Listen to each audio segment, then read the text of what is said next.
Labadiena, Mindaugas Šeplikas, Dangaus žiedų bitynas.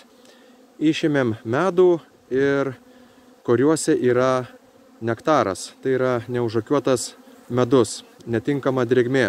Ir kągi tuomet daryti?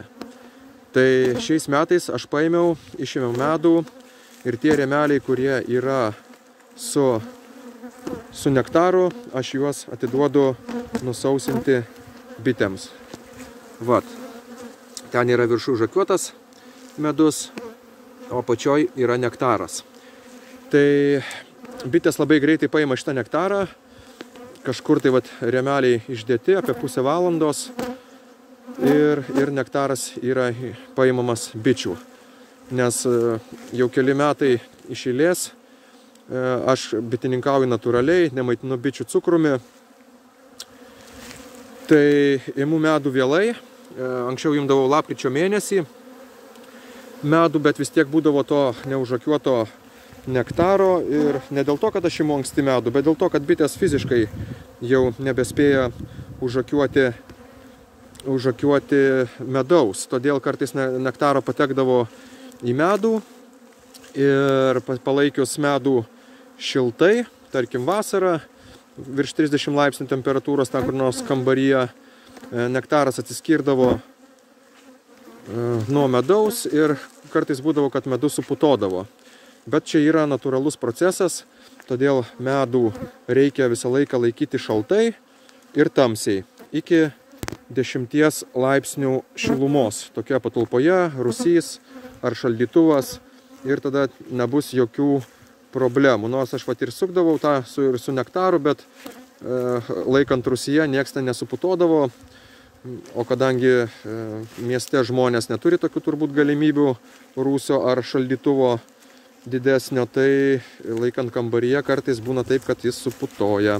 Bet čia yra natūralus procesas, medus yra natūralus produktas ir tu tai visko nesukontroliuosi taip jau tiksliai. Todėl šiais metais aš pabandysiu skirti daugiau laiko medaus kokybei ir vat visus rėmukus po medkopio, ką tik tai baigiau išimti medų, sutvarkiau jau visą bityną ir dabar nusausinėsiu šitus rėmukus. Tai vat tokia procedūra, kažkur turbūt gali užimti dar dieną plus darbo, bet už tai medus bus jau 100%. Ir dar vienas svarbus pastebėjimas, reikia būtinai atidžiai žiūrėti, kada bitės baigia paimti nektarą, nes kaip paima nektarą, jos pradeda imti medų. Tai jeigu paliksite rėmukus ilgiau, tai galite likti po to ir be medaus. Todėl reikia labai stebėti, vaikščioti kas 10-15 minučių tikrinti, ar ištuštintas jau nektaras. Uždėjau antrą partiją, dar po 50 rėmelių darau, tai dar galima susitvarkyti. Nes kada bitės ištraukia nektarą iš rėmelių, ir tu paimi juos, lieka tik tai keli rėmeliai, tai visa bičių koncentracija persimeta į tuos kelis rėmelius. Tai reikia labai žiūrėti. Tai dabar ganau biteles, mano ganykla, bitės maitinasi. Ir po to, kai lieka keli tik tai rėmukai, tai bičių būna milijonas ant vieno rėmelio. O kai paskirstai po kelis į daugiau vietų, tai tada ta koncentracija mažėja ir lengviau prakontroliuoti. Bičių ganykla, o aš bičių piemenukas dabar. Ganau biteles.